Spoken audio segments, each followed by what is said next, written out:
بسم اللہ الرحمن الرحیم نحمدہ ونصلی ونسلم علی حبیبہ الکریم الامین العزیز الرؤوف الرحیم وعلی آلہ واصحابہ الافضلین الاکرمین اجمعین اما بعد فاعوذ باللہ من الشیطان الرجیم بسم اللہ الرحمن الرحیم وَيَعْلَمُ مَا فِي الْبَرِّ وَالْبَحْرِ وَمَا تَسْقُطُ مِنْ وَرَقَةٍ إِلَّا يَعْلَمُهَا وَلَا حَبَّةٍ فِي ظُلُمَاتِ الْأَرْضِ وَلَا رَطْبٍ وَلَا يَابِسٍ إِلَّا فِي كِتَابٍ مُبِينٍ صدق اللہ العظیم۔ حصول برکت کے لیے درود شریف پڑھ لیجیے۔ اللہم صلی وسلم بارک علی سیدنا و شفیعنا و حبیبنا و مولانا محمد معدن الجود والکرم وعلی آلہ و اصحابہ وبارک وسلم۔ سورہ انعام سورہ نمبر 6 کی آیت نمبر 59 سے درس کا آغاز ہے۔ اللہ سبحانہ اپنی صفت علمی کا اعلان کرتے ہوئے ارشاد فرماتا ہے کہ وہ جانتا ہے وہ تمام چیزیں جو خشکی میں ہیں اور وہ تمام چیزیں جو تری میں ہے، بر و بحر کی تمام چیزوں کو وہی جانتا ہے۔ وَمَا تَسْقُطُ مِنْ وَرَقَةٍ إِلَّا يَعْلَمُهَا، اور جو بھی پتا درخت سے گرتا ہے یا گرے گا اسے بھی وہی جانتا ہے۔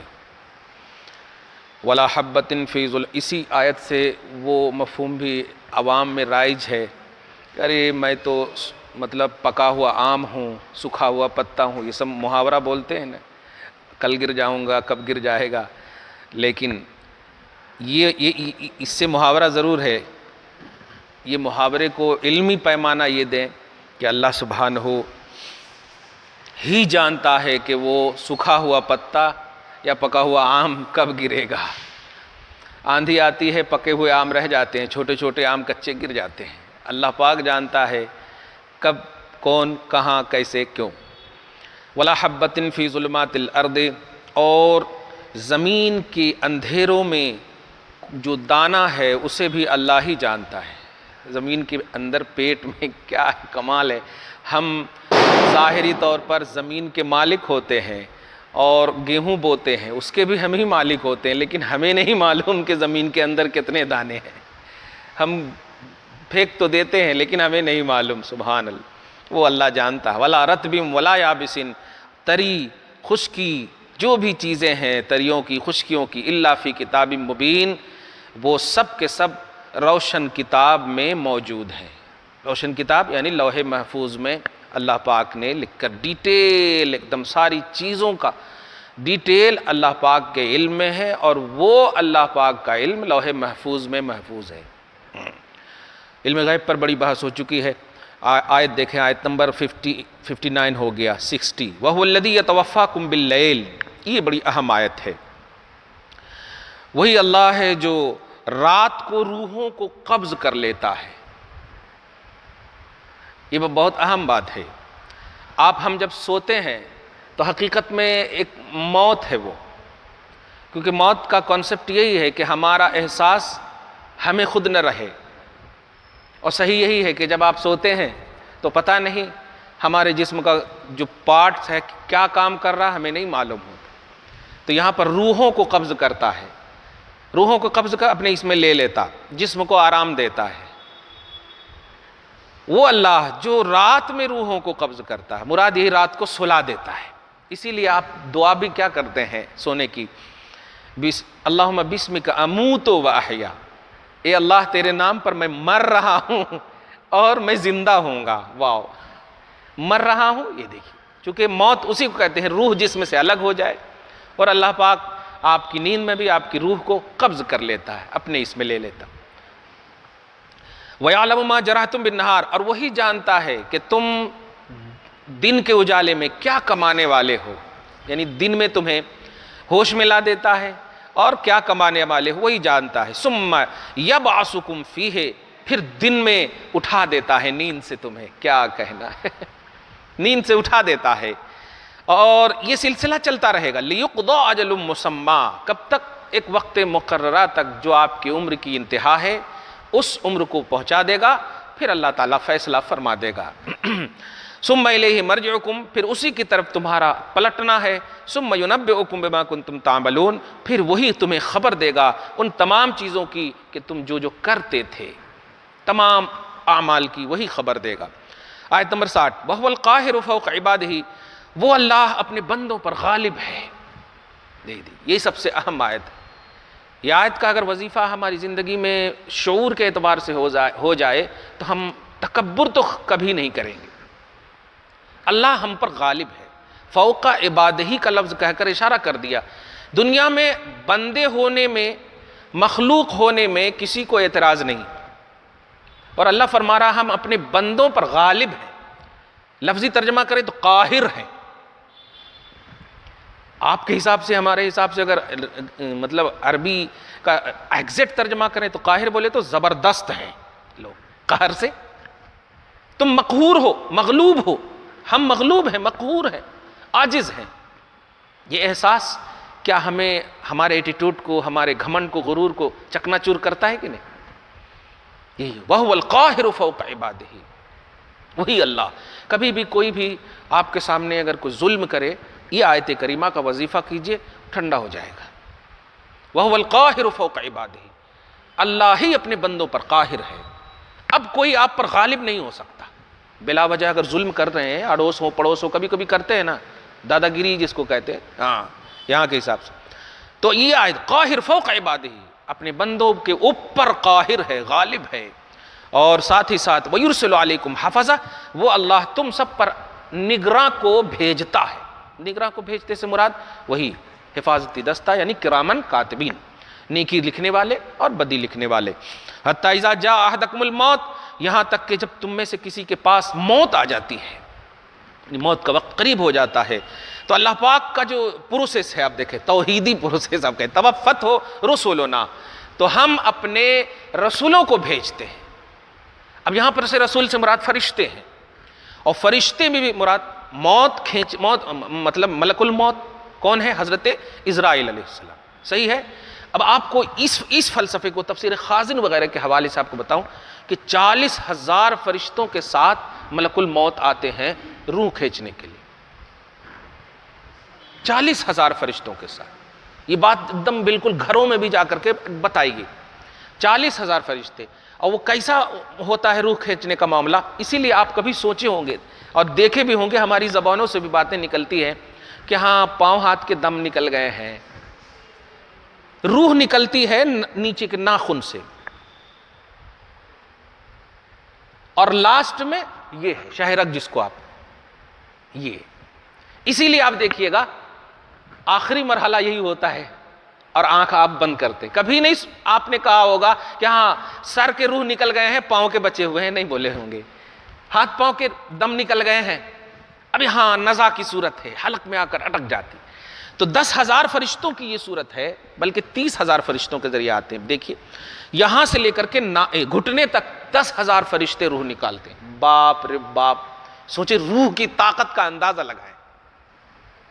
اسی لیے آپ ہم سب کبھی لکھتے ہیں نا کارڈ وغیرہ کے، بذل روحانی، اللہ والوں کی روح ہوتی ہے نا بڑی طاقتور ہوتی ہے، کیونکہ روح امر ربی ہے۔ اب امر ربی ہے تو اس میں کتنی طاقت ہوگی، اب ہے کہ نہیں؟ خلق ربی نہیں فرمایا، روح امر ربی ہے، امر ربی، خدا کا امر ہے وہ۔ اوہو، تو 10,000 فرشتے ناخن سے لے کر گھٹنے تک، یہاں تک نکال کے چلے جاتے ہیں۔ کمال ہے اللہ پاک، یہاں پر دیکھیں بڑے سے بڑے ظالم کو ہاتھ پاؤں پٹکنے کا بھی موقع نہیں دیتا، روح نکال لیتا ہے۔ یہاں سے لے کے یہاں تک 10,000، پھر 10,000 چلے گیا، ابھی وہ ملک الموت کھڑے ہیں، وہ ان کا کام نہیں ہے، ان کے عملہ کام کر رہے ہیں، سمجھیں ان کے تحت۔ پھر 10,000 یہاں سے لے کر کے ناف تک، بمبئی تک، 20,000 ہو گئے، ہاں 40,000 ٹھیک بولو۔ ناف سے لے کر کے حلق تک کے فرشتے، حلق تک، حلق نہیں، حلق تک کے 10,000 فرشتے، 30,000 فرشتے کا کام ہو گیا۔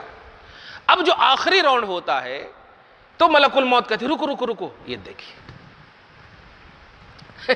میں کبھی کبھی یہ سب ذبح کرتا ہوں نا جانور، تو قصائی کو سامنے رکھتا ہوں میں، میرے کو معلوم ہی نہیں ہوتا کتنا کاٹنا، کیسے کاٹنا، اور ان لوگوں کو بڑا پرفیکٹ معلوم، تو میں بسم اللہ اللہ اکبر کہہ کے تھوڑا چلا دیتا ہوں، اس کے بعد کہتا ہوں بھائی تم کاٹ لو کیسا کاٹنا ہے۔ دیکھیے حضرت ملک الموت کھڑے ہیں اور اس کے بعد کہتے رک جاؤ، ایک دم امپورٹنٹ 10,000، اور ان میں بھی سب سے اعلیٰ جو ملک الموت ہی جن کے سپرد ہی ہے۔ اصل رسولونا کا لفظ ہے، یہ پلورل کا سنٹینس ہے، کہ وہ توفت ہو رسولنا، اس کی روح نکالتے ہمارے رسول. کتنے ہوں گے اب اسی سے دیکھیں تفسیر خازن وغیرہ میں. تو وہ 10,000 فرشتوں کے ساتھ حضرت ملک الموت یہاں کی روح نکالتے ہیں. یہ اصل ہے. اللہ سبحانہ ہم سب کو آسانیاں مہیا فرمائے حضور پاک صلی اللہ علیہ وسلم کے صدقے میں. جی نہیں، وہ موت کا وقت جن کو قریب آ جاتا، اسی لیے آپ دیکھے ہوں گے ان کو بلا دو، میرا دل دھڑک رہا ہے، ان کو بلا دو، ان کو بلا دو. وہ آٹومیٹک ہے، وہ اللہ تعالیٰ کی طرف سے ہے. وہ بڑے سے بڑے گنہگار کیوں نہ ہو، لیکن وہ آٹومیٹک، ہاں ان کو دیکھنا چاہ رہے ہیں. ابھی دیکھیں نا، ہمارے پاس ایک بچہ احسن ہے، آتا تھا، گورا سا بچہ آتا ہے. ہم جس کے مکان میں ہم رہتے ہیں یہیں بازار گھاٹ میں، ان کی والدہ کا انتقال ہو گیا. اب والدہ بیمار تو تھی، لیکن یعنی اس جمعہ کو یا جمعرات کو انتقال ہوا، اور اس جمعہ کو شادی ہوئی یا جمعرات، 1 ہفتہ پہلے ان کے بیٹے کی شادی ہوئی. اور ماں نے کہا کہ میں کہہ رہی ہوں شادی کر لو، اب آپ بتائیں. اس کے بعد مجھے یہی تعبیر لگتی ہے کہ ماں کی روح بے چین تھی.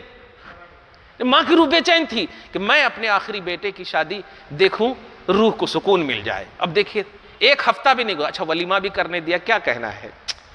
یہ سب چیزیں ہوتی ہے جو ایک دم یوں سمجھیے کہ جانے والا خوش ہو کر چلا جاتا، سب کو رلا دیتا ہے، سب کو رلا دیتا. آتا تو روتے ہوئے، سب ہنستے ہیں، جاتا ہے ہنستے ہوئے، سب روتے ہیں. کیا کہنا ہے.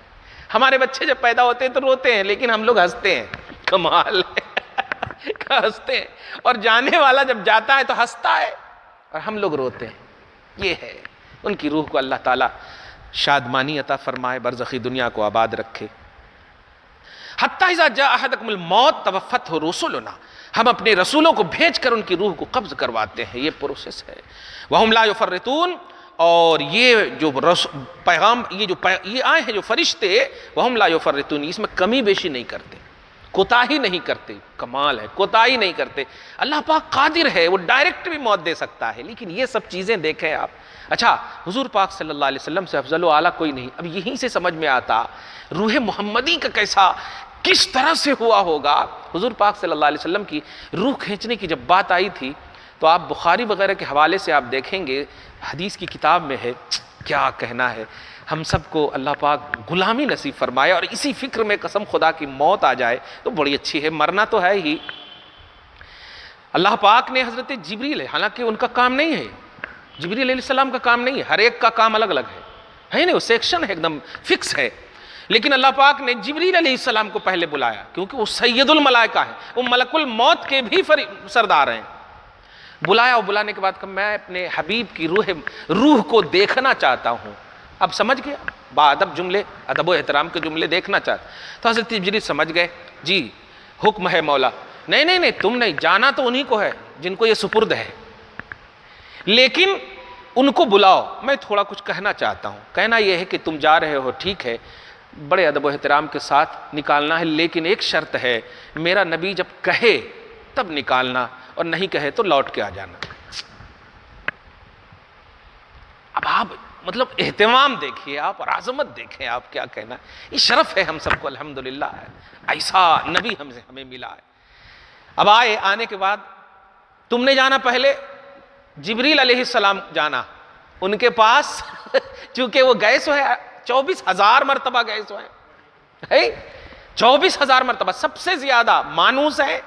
اوہو، تم جانا، اور اے جبرائیل جا کر کے تم پہلے مصطفیٰ جان رحمت صلی اللہ علیہ وسلم کو یہ پورا معاملہ سنانا کہ روح محمدی کا مشتاق ہے. جسم کے ساتھ تو آپ کو معراج میں بلا کر دیکھ لیا، صرف روح کا مشتاق ہے. وہ سمجھ گئے، کہا کہ ٹھیک ہے. کہا نہیں یا رسول اللہ، جو نکالنے والے ہیں وہی نکالیں گے، بس آپ اجازت دیں. یستأذنو کا لفظ ہے، اجازت طلب کر رہے ہیں. اگر آپ کی اجازت ہے تو انٹری کرواؤں، نہیں تو پھر اللہ تعالیٰ نہیں ایسا ہے کہ آپ اجازت ہے. بخاری شریف وغیرہ میں یہاں تک روایت ہے. اب اس سے ریلیٹڈ روایت اور بھی دوسری کتابوں میں ہے کہ جب ملک الموت آئے تو اس سے پہلے کہ حضور پاک صلی اللہ علیہ وسلم کی روح، اب جب اجازت مل گئی تو اب ہو گیا نا، چلو اجازت مل گئی، لیکن نہیں، اس وقت بھی بادب وہ نوری فرشتے کھڑے ہیں اور عرض، مطلب نبی پاک جب کہہ رہے ہیں کہ ٹھیک ہے اپنا کام کرو، یا رسول اللہ دیکھ یا رسول اللہ بس اب کرو نا. اچھا ٹھیک ہے، ایک شرط ہے، ایسا ہے روح نکالنے کے بعد پھر روح ڈالنا. یا رسول اللہ جو آپ کا حکم ہے، کیونکہ اللہ پاک نے یہی کہا ہی ہے، جو میرا نبی کہے وہی کرنا. اگر وہ کہہ دے کہ نہیں نکالنا تو نہیں نکالنا. حضور پاک صلی اللہ علیہ وسلم نے جب کہا کہ ڈالنا تو کہا ٹھیک ہے. روح نکالی گئی اور نکالنے کے بعد پھر فوراً جو حکم تھا ڈالی گئی. تو پہلے راؤنڈ میں جب نکالی تو کچھ بھی نہیں، دوسرے راؤنڈ میں جب ڈال کر کے حضور پاک صلی اللہ علیہ وسلم، پہلے تو اب نوری فرشتے بارگاہ رسالت میں بالکل برکتی حرکت کر رہے ہیں. اب یوں کہیں ادب و احترام ہے نا، فرشتوں کا ادب کرنا لازم ہے. حرکت کر رہے تھے. یا رسول اللہ آج تک کسی کے پاس گیا ہوں پورا بایو ڈاٹا مجھ کو دے دیا جاتا، اور ایسی وارننگ نہیں جیسی وارننگ دی گئی ہے. کمال ہے، میرا پوزیشن ہے یہ. پھر بھی آقا جب دوسرے مطلب روح ڈالی گئی سیکنڈ راؤنڈ میں تو اللہ تبارک تعالیٰ کے رسول حرکت میں ہیں. اب جب حرکت میں ہے تو یہ فرشتے پوچھ رہے ہیں یا رسول اللہ کچھ اگر مطلب غلطی ہو گئی تو معاف فرمائے. غلطی حالانکہ نہیں، فرشتے سے غلطی کیا ہوتی، لیکن پھر بھی کہہ رہے ہیں یا رسول اللہ کچھ کر دیا کیا، کچھ یہ ہو گیا کیا، کمی بیشی ہو گئی کیا، آقا مجھے معاف کر دیں، اللہ پاک نے بڑی وارننگ دی ہے وغیرہ وغیرہ. کہا نہیں تم ٹینشن مت لو، یہ بتاؤ کیا میری امت میں سے ہر ایک کی روح ایسے ہی نکالتے ہو؟ ایسے ہی نکالتے ہو؟ حضور پاک صلی اللہ علیہ وسلم نے جب یہ جملہ کہا تو اس نے کہا یا رسول اللہ میں پہلی مرتبہ اتنے اہتمام سے نکال رہا ہوں، اور میں روح نکالتا ہوں. آپ کو ایک تشبیہی جملہ انہوں نے فرمایا، سمورا کا لفظ ہے. سمورا بولتے ہیں ببول کے درخت کو. سمورا ببول کتنا کیسا کانٹا ہوتا ہے اس کا آپ سمجھ رہے ہیں؟ پھلیاں بھی اب کانٹے کتنے موٹے موٹے ہوتے نہیں. اب اس میں فرض کیجئے یہ دوپٹہ ہے نہیں، اس طرح اگر ڈال دیں اور پھر کھینچیں کیسے آئے گا؟ صحیح سے آئے گا؟ ہرگز نہیں آئے گا. تو وہی سمورا پر پتلے دوپٹے ڈال دیں پھر کھینچیں. آقا اس سے بھی زیادہ سختی سے میں روح کھینچتا ہوں اوروں کی. ارے باپ رے باپ. پھر حضور پاک صلی اللہ علیہ وسلم نے کہا کہ جب اللہ پاک نے کہا میری بات ماننے کو تو ایک بات مانو گے. تم سوچتے ہوگے کہ میں نے جو سیکنڈ راؤنڈ میں روح ڈلوائی ہے تو کیا سوچتے ہو کیا میں جینے کے لیے روح ڈلوائی؟ جینے سے مراد یہ کہ کیا میں دنیا کو ترجیح دینے کے لیے؟ نہیں، میں بہت پہلے کہہ چکا ہوں اللہ پاک نے ایک بندے کو اختیار دیا ہے کہ وہ دنیا کو ترجیح دے یا آخرت کو ترجیح دے. اس بندے نے تو آخرت کو ترجیح دے دیا ہے. تو میں نے دنیا کو ترجیح دینے کے لیے نہیں یہ کہا ہے، بس ایک بات مان لو گا یار، جو کہیں آپ ماننے کو تیار. تو ایسا ہے اب جتنا بھی صبح قیامت تک میری امت میں سے ہر ایک کی روح نکالنے میں جو تکلیف ہوتی ہے ان کو، جیسا کہ تم نے ابھی کہا، وہ ساری تکلیف اب روح نکالنے میں وہ ساری تکلیف ڈال دو. یہ بات آپ بس احساس کر کے اب دل نہیں کرتا کہ آگے بڑھوں. اب جتنی بھی تکلیف نکال دو. آواز آئی خبردار، حبیب کو سنا دو کہ اب آپ کی امت کی روح بھی تکلیف سے نہیں، بس یہ جملہ ہی کافی ہے، آرام سے نکالی جائے گی. میں جو آپ کہتا ہوں کہ بغاوت نہیں کرنا نبی سے کبھی بھی. حقوق اللہ کی پامالی ہو معافی ممکن ہے، لیکن نبی صلی اللہ علیہ وسلم کے حق کی پامالی جو عظمت و رأفت اور حرمت کا باب ہے اس میں پامالی ہو تو اللہ معاف نہیں کرتا. وجہ کیا ہے؟ آپ کے لیے بہت کچھ، کیا سب کچھ کیا ہے. حضور پاک صلی اللہ علیہ وسلم نے سب کچھ کیا ہے. چنانچہ جب روح محمدی نکالی گئی، اب آپ غور کریں تو بارگاہ خداوندی میں اس روح کو حاضر کیا گیا. تمام فرشتوں کے جھرمٹ میں جبریل علیہ السلام سامنے عرض کرتے ہیں یا اللہ حاضر ہے. ایسا ہے اس روح کو ملائے اعلیٰ کی سیر کراؤ، اچھے سے اچھی جنت کی سیر کراؤ، اور جہاں یہ روح رہنا چاہے وہیں رکھ دینا، جہاں رہنا چاہے. کیا کہنا ہے. حضرت حسان کا وہ جملہ یاد آتا کہ خلقت مبرأ من کل عیب کأنک قد خلقت کما تشاء. اللہ پاک نے ہر عیب سے پاک آپ کو پیدا کیا، یہاں تک کہ آپ کو پیدا ایسے کیا جیسا کہ آپ جیسا چاہتے تھے. حضرت حسان کما تشاء جیسا آپ چاہتے تھے. اب یہاں پر دیکھیے کیا کہہ رہے ہیں، یہ روح جو چاہے. اب ہمارے کو جھوپڑی مل جائے تو بڑی سعادت ہے، جلدی سے انٹری داخلے کی ایک دم دوڑ کر چلے جائیں گے. آقا صلی اللہ علیہ وسلم چنانچہ ملائے اعلیٰ کی سیر کرائی گئی، یہاں رہو گے یہاں رہو گے، ہر جنت کو آقا صلی اللہ علیہ وسلم کی روح پاک نے ٹھکرا دیا۔ اس کے بعد بارگاہ خداوندی میں حاضر ہے، عرض گزار ہوتے ہیں فرشتے، یا اللہ کہیں ترجیح نہیں، کہیں پر بھی ترجیح نہیں، کسی کو ترجیح نہیں دیا۔ کہا پوچھو میرے سامنے، حالانکہ یہ سب پروسیس آپ دیکھیں وہ سب کیوں ہے کیا ہے وہ سب اللہ تعالیٰ جانتا ہے۔ دیکھیں نہیں ابھی وہ زمین کے دانے کے اندر کی چیزوں کو جانتا، سب کچھ کو جانتا اللہ تعالیٰ، لیکن پھر بھی یہ سب کروا رہا ہے۔ اللہ پاک نے کہا میرے سامنے پوچھو یہ کہاں رہنا چاہتی؟ تو اللہ پاک نے پوچھا تو روح نے آواز دیا مجھے جہاں سے لائے ہو وہیں لے جاؤ۔ تو اللہ پاک کا حکم ہوا کہ جہاں سے لائے، حجرِ عائشہ سے لایا گیا تھا جس میں پاک مصطفیٰ کے ساتھ ڈال دیا گیا۔ یہی ہے فلسفہ، یہی ہے فلسفہ حضور پاک صلی اللہ علیہ وسلم کی حیات کا، کیونکہ جنت میں اگر روح رہتی تو جسم سے الگ رہتی، لیکن اللہ کے رسول نے ترجیح دیا جسم کو، اور جسم میں جب روح ہو تو یہی تو زندگی ہے۔ روح قبض کر لے موت ہے، اور روح جسم کے اندر ہو تو حیات ہے۔ یہی ہے حیات النبی کا بھی فلسفہ۔ یہ ہمارے اور آپ کے سر کے یہ مشاہداتی پہلو اگر ہو تو پھر قرآن پاک میں حضور پاک صلی اللہ علیہ وسلم کو جو سراپا معجزہ کہا ہے، اور معجزہ کا کانسیپٹ ہے عقل میں نہیں آنا، سینس میں نہیں آنا، شعور میں نہیں آنا۔ جیسے شہیدوں کے حوالے سے کیا کہا کہ تمہارے شعور میں نہیں آ سکتا، میں کہہ رہا ہوں یہ زندہ ہے بس۔ تو کچھ باتیں ایسی ہوتی ہیں جو شعور اور سینس میں نہیں آنے والی ہوتی، بلیو کی جاتی۔ تو اسے حیات النبی کا بھی جو عقیدہ ہے، یہ آپ آپس کی حیات کے تعلق سے اگر آپ سوچیں گے تو یہ تو شعور اور سینس میں آنے والی بات ہوئی۔ اللہ پاک نے جب شہید کو کہا زندہ تو مان لو کہ حضور پاک صلی اللہ علیہ وسلم بدرجہ اولا زندہ ہے، بدرجہ اولا زندہ، کیونکہ شہید بغیر ایمان بالرسول کے ہو ہی نہیں سکتا، رسول پاک کے ایمان کے بغیر ہو ہی نہیں سکتا۔ دعا کرتے ہیں آج اسی تصور میں اللہ پاک حیات نبی صلی اللہ علیہ وسلم کے صدق و طفیل میں ہم سب کی حیات کو طیب اور پاکیزہ نصیب فرمائے، ہم سب کو معاف کرے، ہم سب کی زندگی میں عروج ہو، ترقی ہو، ہم سب کی صبح و شام زندگی کو قبول فرمائے، ہم سب کی نیکیوں کو قبول فرمائے، ہم سب کو بدیوں سے دور فرمائے، گھر بار میں آل اولاد میں برکتیں عطا فرمائے، اصلوں کی بخشش فرمائے، نسلوں کی حفاظت فرمائے۔ وصلی اللہ تعالی علی خیر خلق محمد وآلہ واصحابہ اجمعین برحمتک یا ارحم الراحمین۔